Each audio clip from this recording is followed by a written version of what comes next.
The video you guys are about to watch is a part one of a young staffy cross sharpei, or sharpei cross staffy, whichever way you want to say it, named Frank. I went to the house. He's an extremely reactive dog. With a lot of other dogs, definitely from a place of fear, as you'll see in this first video. Now, what you won't see in this first video is any reactivity. I got told about the dog, and so I went, okay, well, we're going to break this session up into two.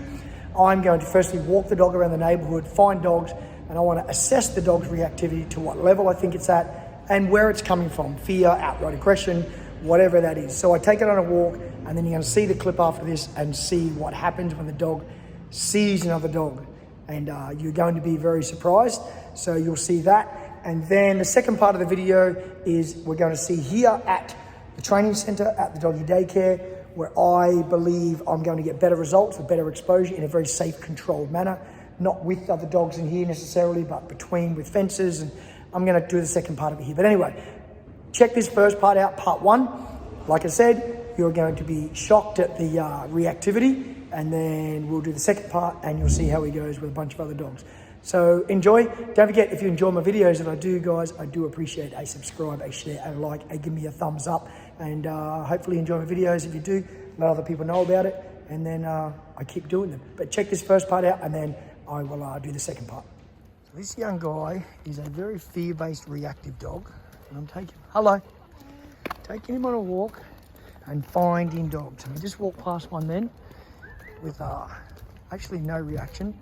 Now, I've just met this young guy, so I've decided to break the session up into two. I'm going to do a bit of a walk and train right now, and then the rest of the session we're going to do at my training center, and I want to expose this guy to dogs. He's so fearful. His aggression's coming from a place of fear, really bad fear. Now, I feel if I put this young guy around a lot of nice, trusting dogs, we're going to get more benefit out of the session. So we're going to break it up into two parts. So the next part from this street walk will be at the center around dogs. I'm obviously going to have a very controlled environment. I'm going to set him up for success, not failure. So we do it on a lead, through a fence, control, work on the reactivity. Muzzle the young guy because we don't want any accidents, and put him close to the dogs, not in the point where he can ever hurt a dog or him get hurt, but just exposure to dogs. I haven't seen many dogs this nervous before. So I really feel positive the fact that if I can get him to trust and be around dogs that he doesn't need to be scared of, we can go a long way to taking that fear away, hence taking the reactivity away. So this one's just a quick one around the street. Might not find many dogs. We did find one straight away then. Didn't react at all. I've put him to a slip lead. He was being walked on a check chain and a harness sometimes. Gone to a slip lead. I like slip leads. I like how they work. Very similar principle to a check chain, or people call them choke chains. Similar principle, pressure release, pressure release. I was saying to the owners, don't confuse, and I always say this often, yes, he's a scared dog, nervous dog, but don't let that get you to the point as an owner where you can't reprimand, give positive punishment to the dog, because then they can just let the dog have total control. It has to be done within reason because he is nervous, but you still can give reprimands at his level. We don't want to break the dog, we don't want to break his spirit, but we still need to be teaching him what's acceptable and what's not. You might see some dogs around here, might not. If not, the next part of this, when I come back, will be at the training center around dogs. I'm basically walking the street here, trying to find a dog. I found one as soon as we come out. So if not, we're just working his general obedience anyway, and then we'll do the next part with dogs at the center. So let's assess your general obedience, buddy. Sit. Good boy. Let's go. Sit.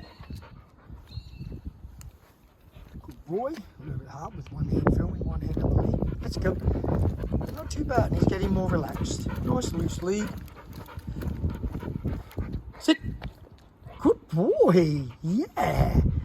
Nice high tone. Nice good voice inflection. Getting relaxed. One more. Let's go, buddy. Let's go. Yes. Good turn. Sit. There we go.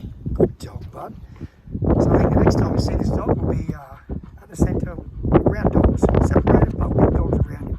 And let's work some confidence, hey buddy. One more thing I'll just say about training this young guy, and generally in dogs, is firstly, you need to assess where the place of aggression is coming from, fear or outright aggression, and you also need to be careful how you reprimand, what you use for equipment.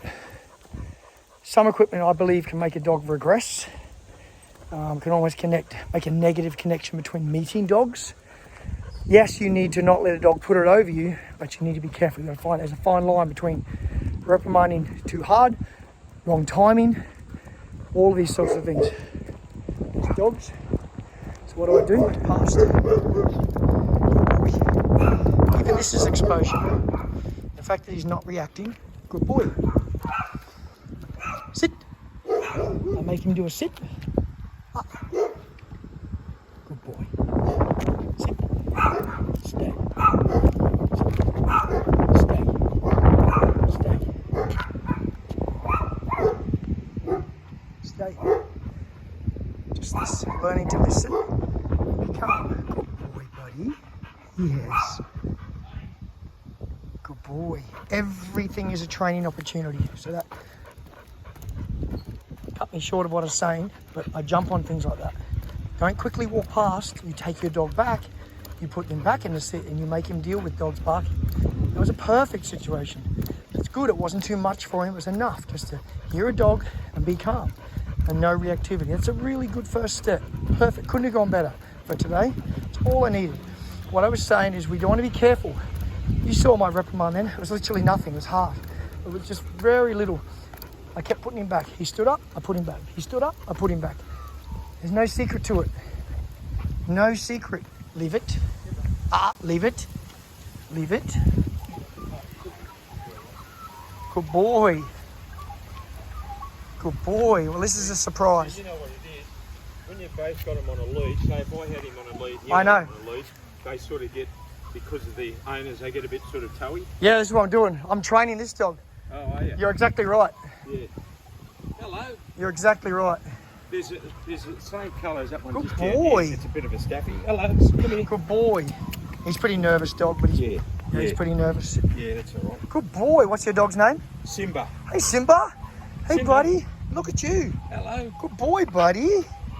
Oh, Good yeah, boy. so you're just training him to... Your dog's a full male, not de-sex. Yeah. And this guy's not even caring. Yeah. Nice body language. We couldn't have happened better on a walk. Hey, buddy. Hey, Simba. Thank you for being my training dog, assistance dog. You did it. By the way, Simba, you're going to be on YouTube. See you, Simba. See you, mate. Good dog. Good boy. Good boy, buddy. Huh? Look at you. Well.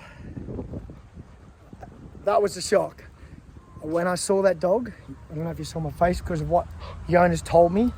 This dog come walking up. I'm like, oh my God, we better watch out. We've got to be careful here. And then very quickly I went, hang on.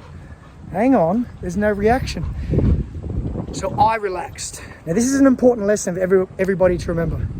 When you relax, the dog relaxes. If I grabbed him and pulled the lead and freaked out and went, oh my God, dog, the dog picks up on that and goes, what's wrong? What's going on? Oh, should I be scared? Should I be anxious? You need to learn to be chilled. You need to learn to be confident. The dog, that doesn't mean it's going to fix all dogs. Don't get it twisted. I'm saying every time you do that, the dog's not going to react. But it goes a long way to fixing it.